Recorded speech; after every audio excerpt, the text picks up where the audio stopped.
সকালে যে খাবারগুলো ছিল সেটা কুত্তারে দিয়ে দিচ্ছি। আচ্ছা বৌমা, তুমি এই যে এতগুলি কথা আমাকে শোনাইলে, আমার গায়ে পর্যন্ত হাত তুললে, একবারও ভাবি চাও তুমি কার গায়ে হাত তুলতে চাও? আমি কে কে কার গায়ে হাত তুলতেছি খুব ভালো করে জানি। আমি আমার শাশুড়ির গায়ে হাত তুলতেছি। ধর ধর ধর। বল রেখে দিবি? বল বল। আরে বাবা ওইভাবে করে মরে যাবে বাবা, সম্পত্তি লিখে দিতে হবে ছিল। ও বাবা বাবা কিছু একটা হয়ে যাবে বাবা। আরে ওখানে দেখি।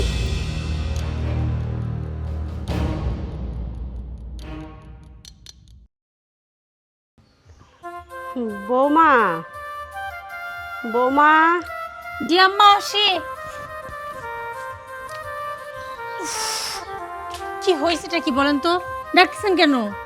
বৌমা, খুব ক্ষুধা লাগেছে, কয়টা খাইতে দাও না। আপনি না পারেন, সারাক্ষণ শুধু খাই খাই খাই খাই করেন। আচ্ছা খাওয়া ছাড়া আপনার মুখে কোনো কথা নাই? কেমবা করে কথা থাকবে কও? পেটে তো সেই খিদি, সারাদিন খালি একটার পর একটা কাম করেই যাচ্ছি, খাওয়া তো জুটতেছে না। আমার সংসারে কি এমন কাজ আছে? হ্যাঁ, 5টা গরু পুষি না 5টা ছাগল পুষি? কাজের মধ্যে এই তো ঘরটা ঝাড়ু দেওয়া, উঠান ঝাড়ু দেওয়া, রান্না করা, কয়টা খাওয়া, এর বাইরে কোনো কাজ আছে?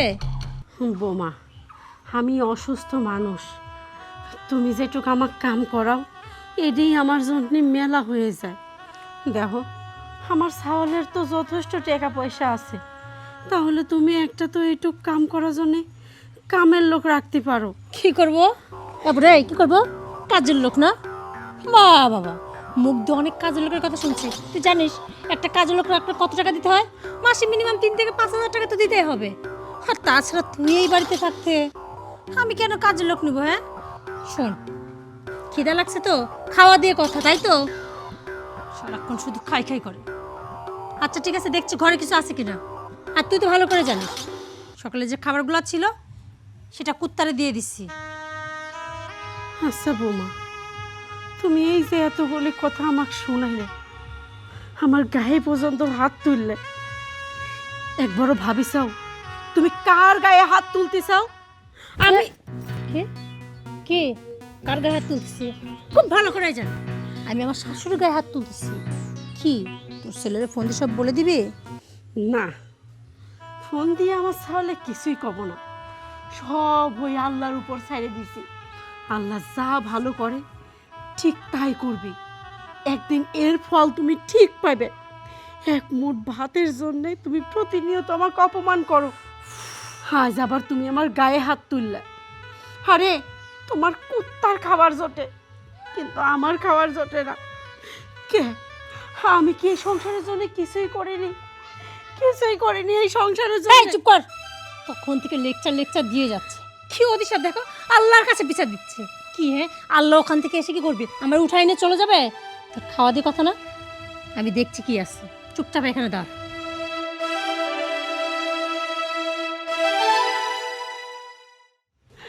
আমার সাওয়াল থাকে প্রবাসে, আর আমি এই বাড়ি অসহায় মা, প্রবাসীর অসহায় মা।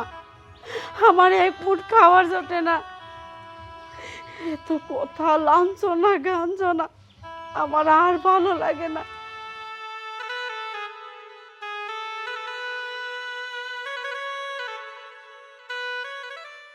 এই যে আপনার খাবার নিয়ে আসি, অন্তত এখন এখন আর আল্লাহর কাছে বিচার দেওয়া লাগবে না। এখন এই খাবারটা খেয়ে আবার উদ্ধার করেন। হ্যাঁ এই যে হাতটা না, এই যে না ধর হয়েছে। কি ব্যাপার, ঘিয়ে ভাজা পরোটা খাইতে দিচ্ছিস, হজম হবে? ইয়ে মানে হাব্বা হয়েছে কি, আমি খাইছি, এটা ছিল এর নাকি খিদা লাগছে। দেখো না খাইতে দিনের জন্য আল্লাহর কাছে কত অভিশাপ করতেছে আমার নামে। বিয়াই দেন না, আমি সারাদিন কিছু খাইনি। কিচ্ছুই খান নাই? তাহলে একটা কাজ করেন, 2 গ্লাস পানি খান। পানি খেলে পেটে পানি পড়লে একটু পেটটা ঠান্ডা হবে। আমি পানি খাইছি, তাও মানতেছে না, পেটে তো খিদি। যখনই পানি খাচ্ছি পেটের ব্যথা শুরু হয়ে যাচ্ছে। শোনেন, আমি সারা জীবন মানুষের উপকার করি, অপকার করি না। এই যে ঘিয়ে ভাজা জিনিস আপনি খাওয়াই আপনার পেট নষ্ট করে দেবো, আমি কতই পাগল! হ্যাঁ, আল্লাহর কাছে দায়ী হব নাকি আমি? আব্বা ছেড়ে দাও না, দিয়ে দাও, বউটা খেয়ে দে বিদায় হোক সামনে থেকে। তুই চুপ থাক। তুই কি জানিস, খাইতে গেলে কিছু পরিশ্রম করতে হয়। ওই যে বাহিরে এই ভুলটা কেন করিস তোরা? বাহিরে পাতা ঝাড় দিয়ে গুছায় রাখছিলি না, ওই পাতার গাদির উপরে কুত্তা পায়খানা করছিস। ছি! এখন ওই পাতা কি হবে? ওই পাতা পরিষ্কার করবি, ওখান থেকে ফেলাবি, কুত্তার গু দিয়ে পাতা দিয়ে ফেলাইয়ে পরে আসিস সারি এই পরেটা খাবি। যা যা যা যা। আব্বা দিয়ে দাও না, খেয়ে নি। তুই আর একটা কথা বলিস না। দেখ না চেহারা কেমন মানাচ্ছে, এ মনে হচ্ছে যে আমি একদম গলে যাব, তাই না? এই যে আব্বা কি বললাম শুনতে পাননি? এখানে বসে বসে নেকা কান্না না করে যান আব্বা। ভাব কি? এই যে বুঝলাম না তুমি কি করলে? হ্যাঁ, আরে বাবা একটা পয়টাই তো খাক না, ওরে যেভাবে দিনরাত খাটাই না, খাইতে না দিল তো মরে যাবে। মরবে না, মরবে না, কই মাছের জান। এই খাওয়ার লোভে ঠিকই কাজগুলো কমপ্লিট করবে। আর তুই আয়, তোর সঙ্গে আমার কথা আছে। আরে আরে আয় না আমার সঙ্গে, আয় আয়, আব্বা কি করতেছো তুমি? কথা আছে তো। আচ্ছা, বাড়ির ভিতরে এত জায়গা, তুমি কিনা কথা বলার জন্য নিয়েছো আমার বাগানে, ওখানে কি বলা যাইতো না? না, ওইখানে বলা যেত না। সব কথা সব জায়গাটায় বলা যায় না। দেখো আব্বা, এই বাড়িতে তুমি, আমি আর আমার শাশুড়ি, এছাড়া তো আর কেউ নেই। কি এমন কথা বলা যাবে না? এই যে শেষের নামটা বললি না, এইটাই হচ্ছে সেই ঘটনা। আরে বাবা, বুড়িটা তো সবসময় আমাদের আশেপাশে থাকেও না, আমাদের কথাতে কানও দেয় না। আর তাছাড়া সারাক্ষণ তো ওরা কাজ দিয়ে ব্যস্ত রাখি। শোন, ওই যে তুই ওকে খাইতে দিছিস ঘি ভাজা পরেটা, হ্যাঁ, ওকে খাওয়া খাওয়ায় তুই তেল বাড়া দিচ্ছিস। ওর শরীরে তেল চর্বি জমে গেলে তুই কি কাজ হাসিল করতে পারবি? কাজ হাসিল মানে? আরে বাবা, সংসারের সব কাজ তো হয়ে যাচ্ছে, আমি যেসব কাজ কাম করার কথা বলছি করতেছে তো। এই কাজ সে কাজ না রে মা। এই বাড়ির সয় সম্পত্তি কার নামে? কেন আমার শাশুড়ি? ওই বুড়ির নামে। হুম, ঠিক আছে, ওই বুড়িকে ছলে বলে কৌশলে কষ্ট দিয়ে হোক, যেভাবে হোক তোর নামে লিখে নিতে হবে। মানে? হ্যাঁ। এই দেখো বাবা, শুধু শুধু কি দরকার?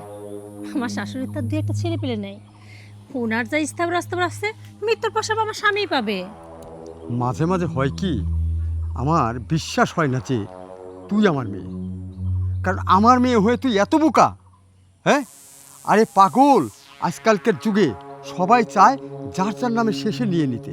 এখন ধরে তোর স্বামী, তোর স্বামীর একটা মেয়েকে পছন্দ হলো, কি তার সঙ্গে পরকীয়া হলো, তাকে বিয়ে করলো, তোর অস্তিত্বটা কোথায় থাকবে? কোথায় থাকবে? আর যদি সয় সম্পত্তি তোর নামে লিখে নিতে পারি, তাহলে তোর জামাইও তোর কথায় উঠবে বসে।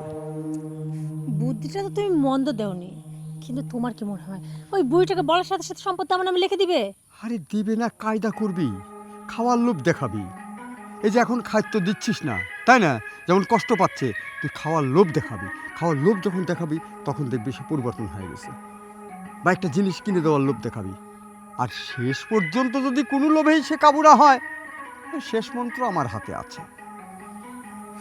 সবই তো বুঝলাম, কিন্তু আমি চেষ্টা করে দেখতে পারি। তবে আমার কি মনে হয় জানো তো, উনি তো সারাক্ষণ ছেলে ছেলে করে পাগল, আর তাছাড়া আমরা যে ব্যবহার করি মনে হয় না লিখে দিবে। যদিও লেখে না দেয়, তাহলে যদি ওর কানের গড়ে বলা যায় যে তোমার ছেলের ক্ষতি হয়ে যাবে, তো যার জন্য পাগল তাকে রক্ষা করতে গেলে ওকে দিতেই হবে। আমি বুঝতে পারছি।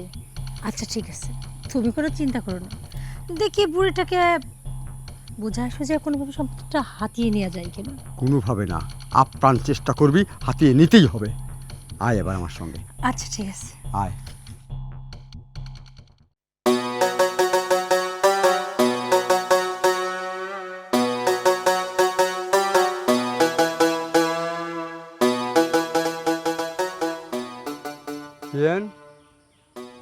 কই যাচ্ছেন? মাঠে যাচ্ছে। কে মাঠে কে? ওই আপনি মেয়ে কইছে ধান কাটতেছে, পাইটরা হনে যায় ধানের বোঝা তুলে দিতে। শোনেন, আপনি মহিলা মানুষ, ওই পুরুষের মাথায় বোঝা তুলে দিবেন, এই কামটা ঠিক না। বিয়ে যে কী কামে আপনাকে এই কামের হুকুম করলে আমি বুঝতে পারতেছি না। কে বোঝেন না? না বোঝার কি আছে ভাই, আপনারই তো মেয়ে। মেয়েটা যে কিসের জন্যে এই কাজের হুকুম আপনি করলো আমি এটা বুঝতে পারতেছি না। কারণ বেটা ছেলের মধ্যে মহিলাদের কাজ করতে নেই। আচ্ছা যাই হোক, আমি ওই যে শহরে গেছিলাম বুঝলেন, তো আসার সময় আপনার জন্য 1 প্যাকেট বিরিয়ানি নিয়ে আসলাম, খান, বড় ভালো জিনিস। এই বিরিয়ানি আমি খাবো? হ্যাঁ আপনার জন্যই তো আনলাম আমি, আপনি এত কষ্ট করেন সেই করে নিয়ে আসলাম। কাজে শোনেন, কাজে পরে যাবেন, আমার মেয়ে তো হুকুম করছে, আপনি হয়তো ভয় পাচ্ছেন যে গালিমন্দ পারবি, হ্যান কর ত্যান করবি, আমি দেখবো সেটা।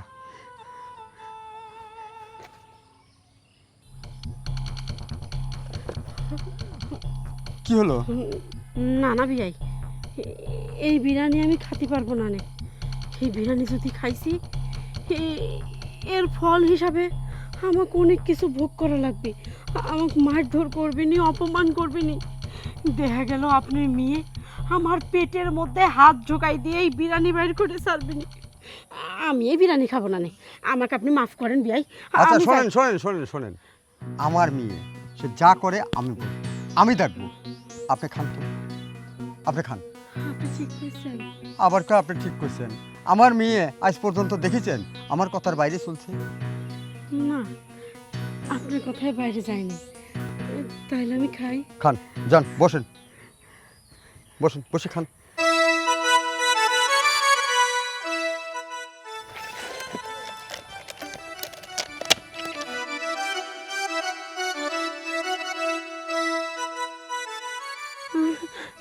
খান, ভালো জিনিস, আমি আপনার জন্যই আনছি। আচ্ছা বিয়েন, আপনি কি একটা কথা বলি, বুঝলেন, বয়স হয়ে গেছে না আপনার, এখন আপনি যদি এখন খুদা না খাস্তা মারা যান তাহলে আপনার সয় সম্পত্তি কে পাবে? আমার ছাওয়াল বাবা। আপনার সাওয়াল পাবে, তাই না? আচ্ছা এই যে আপনি পছন্দ করে আমার মেয়েটাকে বাড়িতে নিয়ে আসছেন, একটা অন্যের মেয়ে আপনার বাড়িতে এনে কিন্তু আপনি মেয়ে হিসেবে স্থান দিচ্ছেন, তাই দেন নাই? একে যদি আপনি সম্পত্তিটা দেন তাহলে কিন্তু আল্লাহর পক্ষ থেকে আপনার সোয়াব হবে। না বিয়াই, এইসব আপনি কি কইছেন? আমি সম্পত্তি আমার বেটার ভোগ দেবো মানে? না না, এটা সম্ভব না। শোনেন, শোনেন, আপনি এখানে আর কথা কবেন না। আমার ছাওয়াল এখনো জীবিত। আমি মরে গেলে আমার সম্পত্তি ছাওয়াল পাবে, তারপরে আমার বেটার বউ পাবে। তার আগে শোনেন না কেন? আমার মাও কিন্তু হ্যাঁ আমার বোন নামে কিন্তু সম্পত্তি দিছে। কেন দিছে? ভালোবেসে দিছে। এটা হচ্ছে ভালোবাসার স্বরূপ একটা জিনিস। আল্লাহ পাক এই জিনিসটাকে কিন্তু খুব পছন্দ করে। আপনি অন্যের একজন মেয়ে নিয়ে আসছেন নিজের মেয়ে করে বাড়িতে, তাকে যে আপনি সম্পদ দান করলেন, এই জিনিসটা কিন্তু বিশাল সোয়াবের জিনিস। আল্লাহ খুশি হয়, সংসারে আয় উন্নতি দেয়। তাই হ্যাঁ, আমি তো এত কিছু বুঝিনি। অনেকেই দিছে, আমার মা নিজেই এটা আমার বোন নামে দিছে। তাই আচ্ছা ঠিক আছে, আমি তাহলে সয় সম্পত্তি বোমার নামে সব লিখে দেবো। আমি এখন তাহলে খাই। আচ্ছা আপনি খান, খান।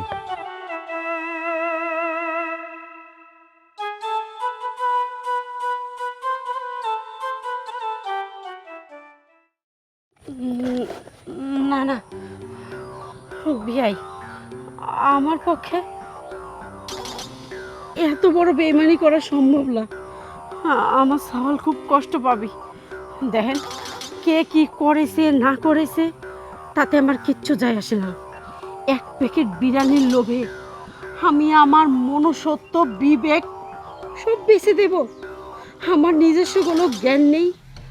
আপনি অন্য মানুষের গল্প শোনায়ে আমার থেকে সহায় সম্পত্তি সব লিখে নেবেন, আমি তা পারবো না। না, আপনি বিরিয়ানি আপনি খান, আমার দরকার নেই। আচ্ছা আপনি কি চান না আপনার বৌমার সঙ্গে আপনার একটা সুসম্পর্ক থাক?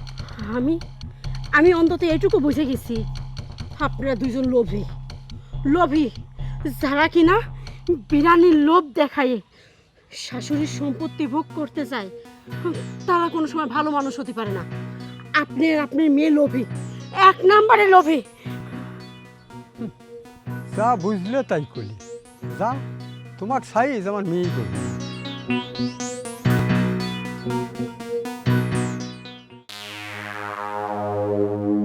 আব্বা, তুমি বিরিয়ানি হাতে করে নিয়ে আসতেছো কেন?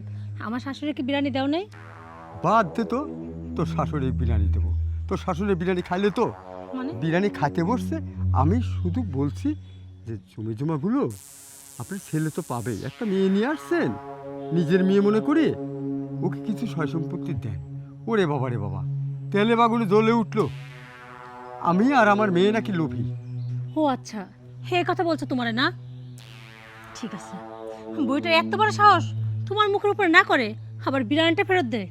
আজকে ওর একদিন কি আমার একদিন। আমি যাই আবার বলবো, ভালো ভালো যদি রাজি না হয়েছে না, তাহলে আজকে ওরে আমি মজা বুঝাবো।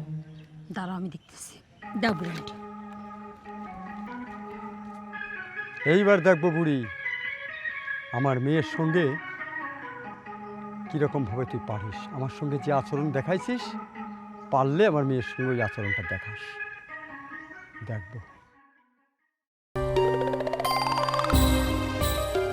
কি হয়েছে বৌমা? বসেন। আপনাকে আমার বাবা কিছু বলছিল? আপনি এত বড় হাঁস করতে হয়? হ্যাঁ, আমার বাবার মুখের উপর আপনি না বলেন, বিরিয়ানি না খেয়ে চলে আসেন, সাহস কি আপনি বেশি বেড়ে গেছে? শোনো বৌমা, তোমার বাপ আমার বিরিয়ানি দিছিল স্বার্থের জন্য, স্বার্থ উদ্ধার করার জন্য।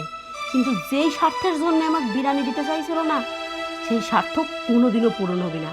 তুমি কি ভাবিস যে তোমার বাপ বলল আর আমি সঙ্গে সঙ্গে সম্পত্তি দিতে রাজি হয়ে গেলাম? এত তুচ্ছ ধারণা তোমাদের। সে এই তোমরা এত লোভী। কি এই লোভী মানে কে? এই তুই মরে গেলে কি সম্পত্তি থেকে কবর নিয়ে যাবি? শোন, আমার বাপ যেটা বলছে একদম ঠিক বলছে। তুই আমার শাশুড়ি ঘোষ, আমি চাই না কথায় কথা তোর গায়ে হাত তুলে তোকে অত্যাচার করি। তাই বলছি কি, ভালোই ভালো সম্পত্তিটা লিখে দে। আর তুই কেন শেষ বয়সে কষ্ট করবি? হ্যাঁ, বসে বসে পায়ের উপর পা তুলে খাবি। ভূতের মুখে রাম নাম। তুমি কি ভাবছো আমি তোমার চাল কিছুই বুঝি না?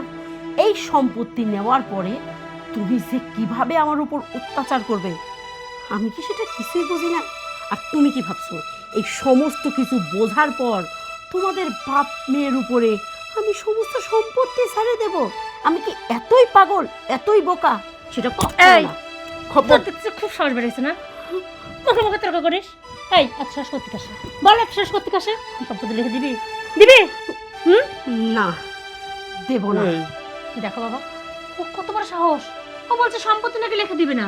এরকম হবে না তো, এরকম করে জীবনে হবে না। তাহলে ও কি খালি খালি সম্পত্তি দেবে নাকি? হ্যাঁ, ধর ধর ধর। বল লিখে দিবি? কি হলো বল? বল। আরে বাবা, ওইভাবে করে মরে যাবে বাবা, সম্পত্তি লিখে দিতে হবে না ছেলে। ও বাবা, বাবা কিছু একটা হয়ে যায় বাবা। আরে ওখানে দেখি। হ্যাঁ আম্মা, হে আম্মা, আম্মা বাবা তুমি এটা কি করলে? হ্যাঁ, আমি তোমার ছেড়ে দিতে বললাম তো, মরে গেলে এখন সম্পত্তিটা কিভাবে লিখে দিবে? আরে আমি কি জানি নাকি এত ঠুনকো জান? আমি মনে করছি কই মাছের জান, এখন ধরলাম আর জান বাড়াই। বাবা এটা যদি জানাতে না হয় তোমার নামে পুলিশ কেস হবে। আচ্ছা তুই টেনশন নিস না। টেনশন নেব না? তোমার জামাইকে আমি কি বলবো? হ্যাঁ, ওর মা কোথায়? কি হতে দিব আমি? ওকে এখনই সরা দেবো এখান থেকে, কোন থেকে গায়েব করে দেবো। তুমিও না কি দেখি করো, আমার মাথায় আসতেছে না। তবে এটা কিন্তু তুমি মোটে ঠিক করনি, সম্পত্তির জন্য একটা মানুষকে খুন করে ফেললা। শোনো বাবা, তোমার সাথে আমার পরে কথা হবে। তুমি যত তাড়াতাড়ি পারো এই বুড়িটাকে এখান থেকে হাঁটানোর ব্যবস্থা করো। আচ্ছা ঠিক আছে, আমি সরানোর ব্যবস্থা করতেছি। আব্বা, আরে তোমাকে যে বললাম যে লাস্টারে কোথায় একটা ব্যবস্থা করতে পারছো? পারবো কি করিয়ে, বাহিরে অনেক লোকজন, আপাতত গেটের পাশে রেখে দিছি। তারপরে লোকজন চলে যাক, একটু অন্ধকার নাবো, তারপরে অন্যকে সরাবো।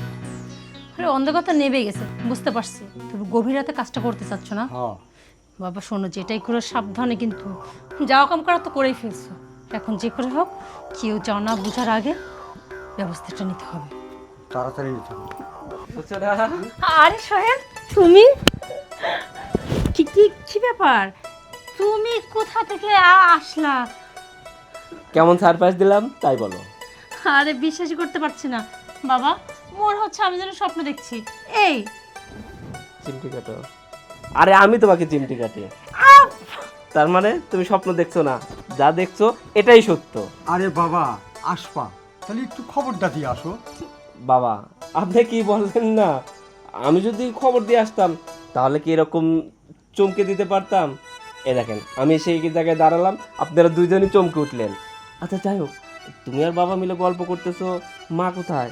মাকে তো সারা বাড়ি খুঁজলাম জানো। আমি এসে মাকেও এরকম চমকে দিতে চাইছিলাম, মাকে সারপ্রাইজ দিতে চাইছিলাম। আমি মায়ের রুমে গিয়েছিলাম কিন্তু মাকে তো খুঁজে পাইলাম না।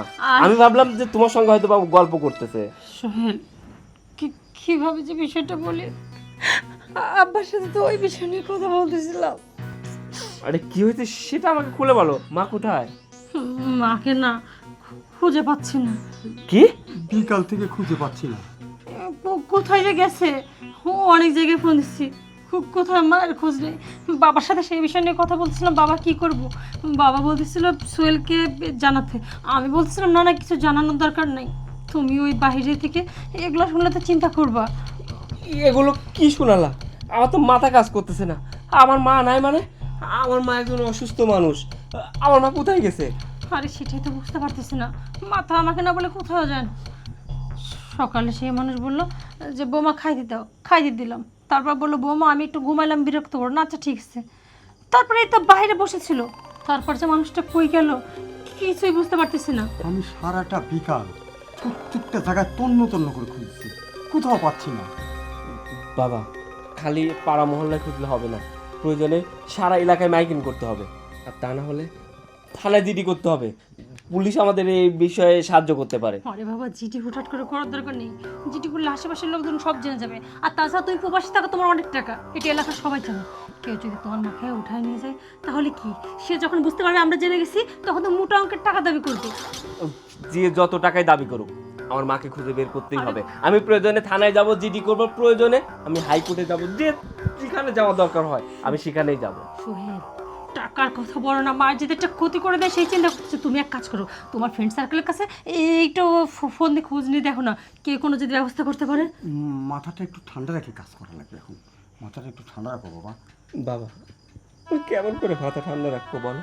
শোনো বাবা, মাথা ঠান্ডা রেখে কাজ করো, আর এই সময় মাথা ঠান্ডা রাখতে হয়। বাবা আমি কিভাবে মাথা ঠান্ডা রাখবো সেটা আমি বুঝতে পারছি না, তবে আমাকে যেভাবে হোক মাকে খুঁজে বের করতেই হবে। আমি যাই, আমার যতগুলো বন্ধু বান্ধব আছে সবাইকে বলি, ফোনে যোগাযোগ করবো না, আমি সবাইকে সরাসরি বলবো আমার মার খোঁজ যেন যেভাবে হোক ওরা বের করে দেয়। আমি গেলাম। আচ্ছা আমি আসতেছি, আমি আসতেছি বাবা। আব্বা এখন কি করবো? শোনো, তুমি গেটের পাশে লাশটা রাখছো না, ওই লাশটা আমি নিশ্চয়ই দেখতে পারি। এখন ওর মাকে খুঁজতে গেছে, এটা সুযোগ। তুমি তাড়াতাড়ি যাও, সেটা হটানোর ব্যবস্থা করো। লাস্টটা সব কি আছে? আরে হ্যাঁ যাও। এই বাবাকে নিয়ে আর পারি না, আমি যে কি করি।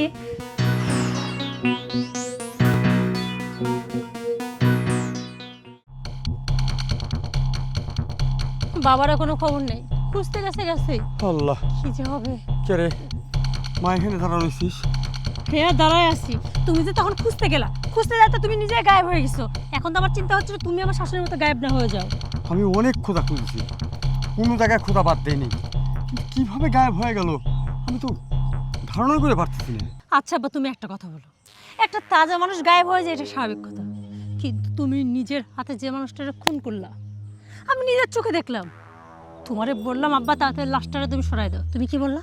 মারে এখন আশেপাশে বের হলে মানুষজন দেখবি, কি আছে গভীর রাতে লাশটারে সরাবো। তুমি এক কর্নারে লাশটারে রেখে আসলা, কিন্তু আমি এইটুকু বুঝলাম না এই রাতের মধ্যে লাশটা কোথায় চলে গেল। লাশ আমি ঠিকই গায়েব করতাম, আমি কি জানি যে হুট করিয়ে শহীদ আসি পড়বি? রে বাবা আমি তো নিজেও জানতাম না। এই তুমিও না, রাগ উঠলে কি করো না করো কিছু যায় না।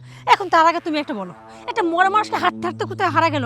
আচ্ছা আমি বুঝলাম শিয়াল কুকুরে কিছু একটা টেনে নিয়ে গেছে, কিন্তু সেখানেও তো একটু রক্ত মাংস কিছু পড়ে থাকবে, তারও কোনো চিহ্ন বালাই নেই। নাকি ভূত হয়ে আবার আকাশেও উড়ে গেল। বাদ দে তোর সব কথা, ভূত বলে কোনো জিনিস নাই।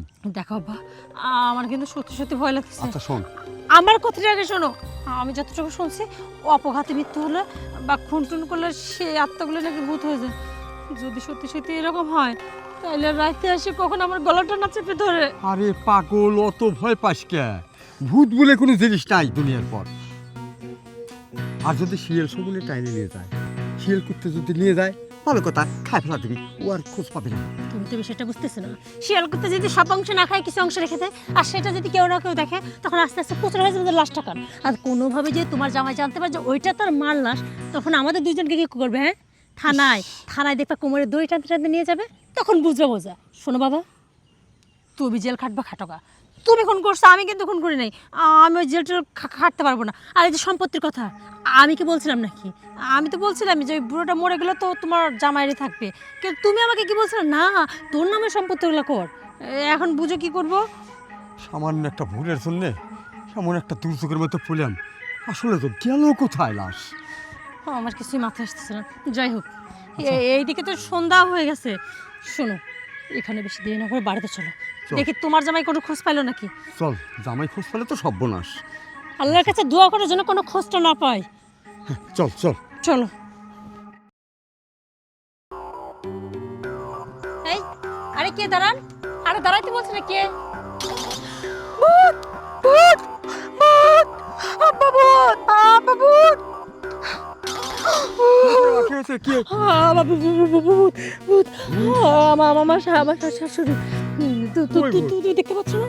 না তো, এইখানে এইখানে দাঁড়াইছিল। এইখানে ছিল। আবার বিশ্বাস করো, আমি রুম থেকে দেখছিলাম, আমাকে তাকায় তাকায় দেখছিল। পরে না আমি পিছে আসলাম, এখানে সে আমার দিকে তাকালো। বিশ্বাস করো, আমি আমি আমি ভূত দেখেছি। কি হয়েছে? আরে তুমি কি দেখো? তোর শাশুড়ি। আমি তোকে বলছিলাম না ভূত হয়ে গেছে। এই দেখো, আসতাম, ওই দেখো আমার কাছে আসতে ঘর ভটকাবে। কি করে সম্ভব? আমি তো নিজের হাতে মারলাম যাকে। ভয় পাচ্ছ?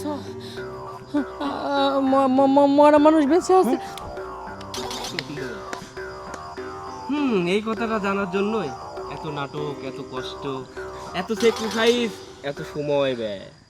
তার মানে ভূত না আমার বেঁচে আছে? ঠিকই বলছো, মরা মানুষ তো জীবিত হইতে পারে না, কিন্তু কেউ যদি নাই মরে তাহলে তো সে জীবিত হইতেই পারবে, তাই না? মানে তুমি কি বলছো এগুলা? তুমি কিভাবে জানলা? আর তোমার মায়ের সাথে তোমার দেখাই বা কিভাবে হলো? আমার মায়ের সঙ্গে আমার কিভাবে দেখা হলো সেটা তুমি জানতে চাও? তাহলে শোনো।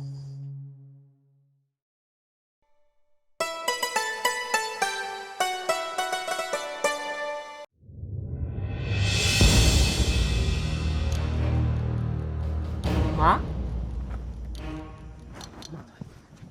মা, ও মা, মা, মা, মা, মা, মা, তোমার এই অবস্থা কেন? তুমি এখানে পড়ে আছো কেন? আমি এই জায়গায় আমার তো হতে কিছু, কিন্তু তুই? মা, মা, তোমার ওটার দরকার নেই। তা বুঝলাম, তুই হঠাৎ করে? মা, আমি তো প্রবাস থেকে আসছিলাম সবাইকে সারপ্রাইজ দিব বলে, কিন্তু মা, আমি তো নিজেই সারপ্রাইজ হয়ে গেলাম। তোমার এই অবস্থা কেন? মা, আমাকে সব খুলে বলো, তোমার কি হয়েছে? আমি আমি ও মনে হয়েছে, জানিস তোর শ্বশুর আর বউ মিলে আমার প্রতিনিয়ত অত্যাচার করে। এই সহায় সম্পত্তি সব কিছু লিখে চায়। আমাকে না খুব জড়াজড়ি করতেছিল তোর শ্বশুর সম্পত্তি লিখে দেওয়ার জন্য। আমি রাজি হইনি। তারপরে তোর শ্বশুর আমার গলা চিপে ধরে। তারপরে আমার কিছু মনে নেই। মা, আমি সব বুঝতে পারছি, তুমি সম্পদ দেওয়ার জন্য তোমাকে মেরে ফেলতে চাইছে। মা, আমি সব বুঝতে পারছি। হ্যাঁ, আমার বউ আর আমার শ্বশুর তোমাকে নির্যাতন করছে, অত্যাচার করছে। আমি ওদেরকে কঠিন শাস্তি দেব। তার আগে মা, তোমাকে একটা সেফ জায়গায় রাখতে হবে। চলো চল।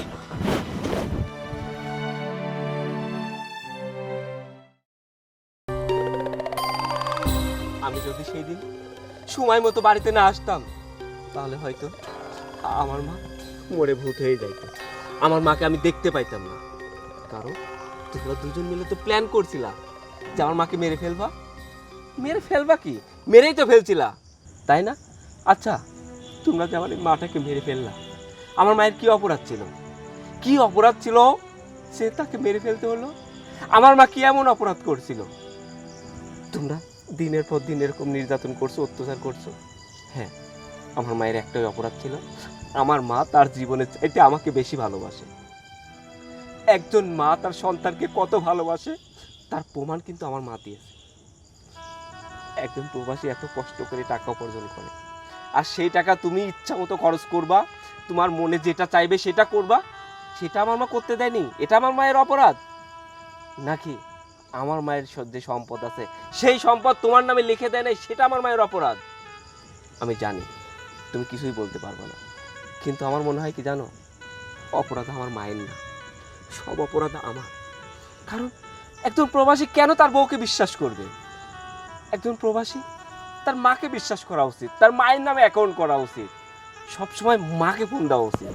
কিন্তু প্রত্যেকটা প্রবাসী কি করে জানো, যদি সে 10 মিনিট সময় পায়, সেই 10 মিনিট সময় তার স্ত্রীর সঙ্গে কথা বলে, তার ঘরের বউয়ের সঙ্গে কথা বলে সময়টা পার করে। কারণ সবাই ভাবে যে আমরা দূর প্রবাসে আছি, শুধু আমরা কষ্ট করি না, আমাদের বউগুলো তো কষ্ট করে। এই সময় বউয়ের পাশে থাকা উচিত ছিল, কিন্তু আমরা 5 বছর 10 বছর ওই দেশে পড়ে থাকি, তাহলে আমার বউগুলো তো কষ্ট করে। এই জন্য সবাই বউয়ের মন গুছানোর জন্য 10 মিনিট সময় পাইলে 10 মিনিট সময় বউয়ের সঙ্গে কথা বলে, তার বউকে খুশি করার চেষ্টা করে। আমিও তাই করি।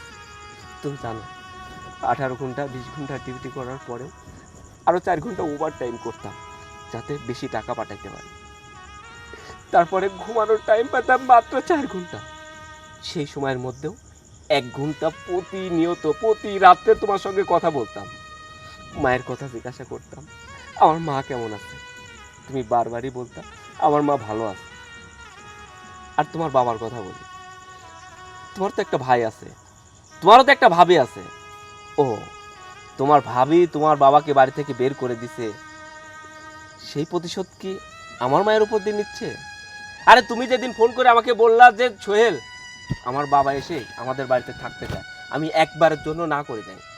কেন জানো? আমি ভাবছিলাম তুমি যদি আমার মায়ের সেবা করতে পারো, আমি কেন তোমার বাবার সেবা করতে পারবো না? আমি তোমার বাবার ভরণ পোষণের সমস্ত দায়িত্ব নিয়েছিলাম। বাবা, আপনি বলুন তো, আপনি কোনো জিনিস চাইছেন আমি দিই নাই? যখন যেটা চাইছেন তখন সেটা দেওয়ার চেষ্টা করছি। আমার কাছে টাকা না থাকলে আমার রুমমেট থেকে টাকা ধার করে হলেও আপনার চাহিদা আমি পূরণ করছি। আর আপনি কি করলেন? আমার মাকে খুন করলেন। সি বাবা সি, আপনার থেকে এটা আমি আশা করি। আপনার মেয়ে যদি ভুল করতো, আপনার উচিত ছিল তাকে শুধরানো। শাশুড়ি মায়ের মতো হয়, শাশুড়িকে মায়ের মতো সেবা যত্ন করতে হয়। তা না করে আপনার মেয়ের সাথে সাই দিয়ে আমার মাকে নির্যাতন করলেন, আমার মাকে খুন করার চেষ্টা করলেন। আর যাই হোক, আমি আপনাদের ক্ষমা করব না, আমি আপনাদের আইনের হাতে তুলে দেব। আমার মাকে খুন করার অপরাধে আপনাদেরকে আমি ফাঁসিতে চড়াবো, জেল কাটাবো। আপনি কি ভাবছেন আমার মাকে খুন করবেন, আমার মাকে নির্যাতন করবেন, আর প্রবাসী টাকা আত্মসাৎ করবেন আর আপনাদের ছেড়ে দিব? আমি যদি আপনাদের ক্ষমা করে দিই, সমস্ত প্রবাসী আমাকে ধিক্কার জানাবে। বাবা, আমার কথা শোন, ওরা পশু হইতে পারে, তুই তো পশু না। তুই কেন পশুর সঙ্গে পশুর মতো আচরণ করবি ক? ওরা যে কাজটা করেছে, তুই যদি ঠিক একই কাজ ওদের সঙ্গে করিস, তাহলে তো তুই তো ওদের মতোই হয়ে গেলি। বাজা, আমি ওই শিক্ষা দিয়ে তোকে মানুষ করিনি, তুই ওকে ত্যাগ কর, সেটাই হবে ওর সবচেয়ে বড় শাস্তি। যে শাস্তিতে সারা জীবন অনুশোচনায় ও ভুগবি, কিন্তু মুখ খোলার মতো অবস্থায় থাকবি না। কেউ জিজ্ঞেস করলেও বলতে পারবি না যে আমার স্বামী কোন শাস্তিতে আমাকে ত্যাগ করছে, আমাকে তালাক দিছে। মা, আমি ওকে ক্ষমা করতে পারবো না। আমি যদি ওকে ক্ষমা করি, তাহলে প্রবাসীরা আমাকে ক্ষমা করবে না। তুমি জানো এরকম প্রবাসী বউয়ের জন্য মানুষ কোনো প্রবাসী বউকে বিশ্বাস করে না, কোনো প্রবাসী তার বউকে বিশ্বাস করতে পারে না, শুধু এর মতো মেয়ের কারণে। জানো মা, প্রত্যেকটা প্রবাসী বউ খারাপ হয় না, এমনও প্রবাসীর বউ আছে তাদের সংসারকে আটকে রাখে। প্রবাসীরা প্রবাস থেকে কিছু টাকা পাঠায়, সেই টাকা কাজে লাগায়, সেই টাকা দ্বিগুণ করে তোলে। প্রবাসীর বাবা মাকে নিজের বাবা মার মতো ভালোবাসে। ও এরকম কালনাকিনী মেয়ের জন্য প্রত্যেকটা প্রবাসী বইয়ের দুর্নাম হয়। আমি ওকে কঠিনতম শাস্তি দেবো, আমি ওদেরকে আইনের হাতেই তুলে দেবো। মা সোহেল, শুনো না, আমি যা করছি অন্যায় করছি শুধুমাত্র বাবার কথা অন্যায় করছি। আম্মা, আপনি আমাকে একদম একদম পাস হওয়ার চেষ্টা করবে না, কোনো যোগ্যতাই নাই তোমার। সোহেল, দেরি করবি না, যা এক্ষুনি ওদেরকে বের করে দে। তোরা কি বের হবি নাকি সত্যি সত্যি আইনের হাতে তুলে দিব? না, বের হবো। চলো। হ্যাঁ, বের হ।